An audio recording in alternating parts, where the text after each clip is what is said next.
what I saw convinced me that this was the thing to do. So I had seen both Mate and I had seen Don when I was convinced that we had to start this in Sweden. Mm-hmm. So this was actually my background for going back home and then convincing people that fund this, get funding for doing bone marrow transplantation, because, you know, it was expensive. So I was not the boss at that time. I was a young doctor, and I didn't have a power to really decide about it. I had to find people that I could convince. So the one I convinced in Stockholm was actually an organ transplanter. He was called Gösta Gahrton. And he became enthusiastic, you know, although it was not surgery. So I told him, would you like to launch this program with me? And he said, yes, of course, although it's not surgery. And then we had at Huddinge Hospital a very able immunologist, Erna Möller, who had been up a transplantation immunology laboratory. And this was, of course, crucial because we needed HLA typing and all that. So we made a team at Huddinge, me, Gösta Gahrton, and Erna Möller. And then we started to build up all the facilities that were needed.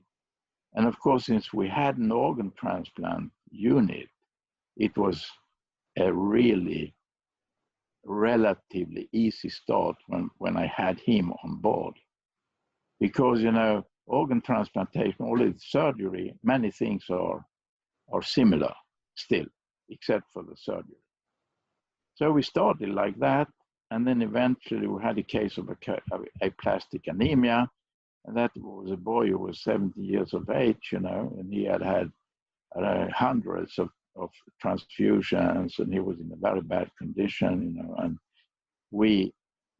that was our first transplant. From sibling, or which? It was a sibling. It was a sibling, yeah. It was an HLA compatible sibling donor.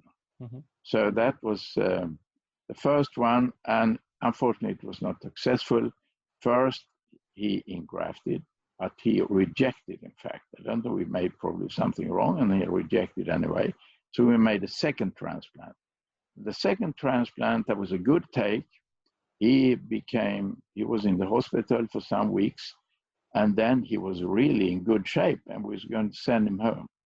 And then he got what we didn't know too much about at that time. He got the CMV infection, which many patients at that time, they got, you know, and there was no treatment. So he got the CMV pneumonia, and he died, in fact. So, you know, this was really a backlash. It was very difficult because it took us 2 years before we made the next transplant.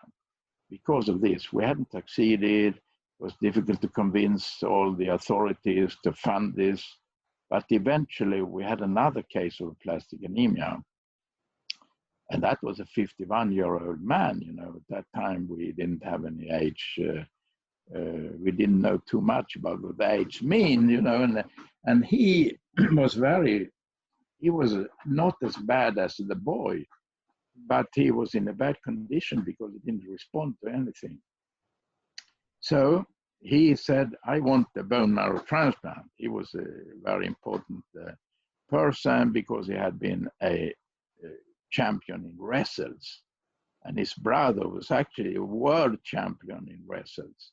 So they together, they said, well, we'll do this, you know. Eventually it was not, he had many brothers, so eventually it was not the brother who was a world champion, it was another brother who was also good in wrestles, who was a donor, an HLA compatible brother. So we made a transplant. It went perfectly, you know, everything went well. That was a good take, and he didn't have complications. He didn't have actually graft-versus-host disease. He eventually got a chronic graft-versus-host disease that troubled him somewhat, but he lived for many, many years. And we were on board, and then we started the program. Then it all went very well. And so during that time, what did you do when you saw patients with chronic or acute graft versus host disease? What kind of drugs did you have? But of course, we made exactly as in Seattle. We had methotrexate prevention, and we used steroids when they had graft versus host disease. There was no other possibility, no other things that we used. It was long before mesenchymal stem cells and things like that in fact was developed at Huddinge. But that was other people, that was Ulla Rindén and others that came into the group later on. And what kind of conditioning did you use for your first 2 transplants? We used total body irradiation as I did in Seattle. So it was absolutely a copy of the Ken Gray, with lung shielding. And so that was exactly the Seattle method. In fact, we had the telephone in hand for calling Seattle whenever it was needed, So, and Don was very good. It was actually Rainer Storm in general who was the one who I talked with.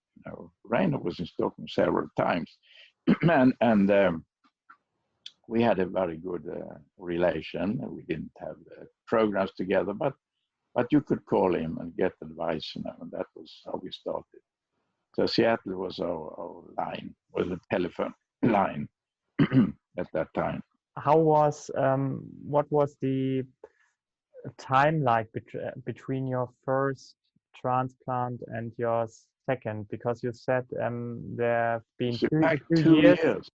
What was it like? What kind of discussions did you have after your first? Yeah, we actually were looking for a case that didn't in a plastic anemia. This was a plastic anemia at that time. We hadn't started with leukemias. So we were looking for a case that was not in such a bad condition as the first one, but still did not respond to the treatment. I mean, aplastic anemias didn't respond to treatment very well anyway, but he should be in a relatively good condition. That was the point. And we didn't find this patient until 1977. So it was close to 2 years before we made the second case. So we had only aplastic anemia to deal with, and we were very selective. So the patient had to be in a good condition, but still being looked upon as a case that could not be saved by other methods. This was relatively tricky to find that case. So that was how we reasoned. So eventually it worked, but it took time, took too long time in my opinion. But we were very, having not succeeded with the first, you have to be very careful. The press, was always there because this first case, a world champion brother in wrestles, very outspoken. He wanted to tell everybody about that his brother was going to get a bone marrow transplant. And we, as doctors, we were a little hesitating, particularly in the beginning, when we didn't know how the outcome would be. But of course, we were very anxious that the press would be positive. So I was frequently in the newspapers and even in the television talking about this first case because the brother wanted that, and he himself also wanted that. So he was well known.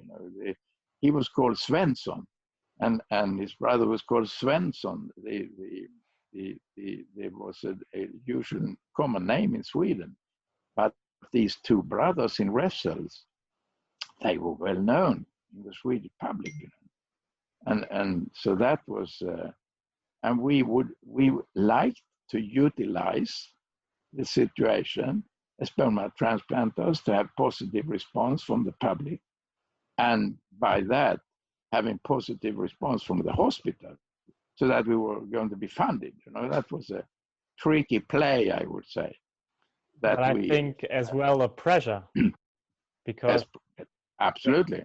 if you would have failed, then and you know, I don't know how it would have gone with our bone marrow transplant program, but I tried to do my best. And my friend called Gösta Gahrton, he also was very good at taking the press, you know. So we both worked from all sides, you know.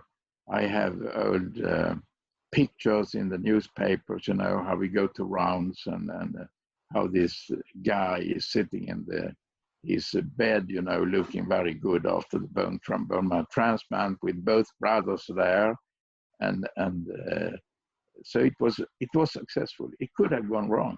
You have to be careful with the press, but there was no possibility for us not to be in the press because of the brothers, because they pushed the press, you know, and we had to more or less respond.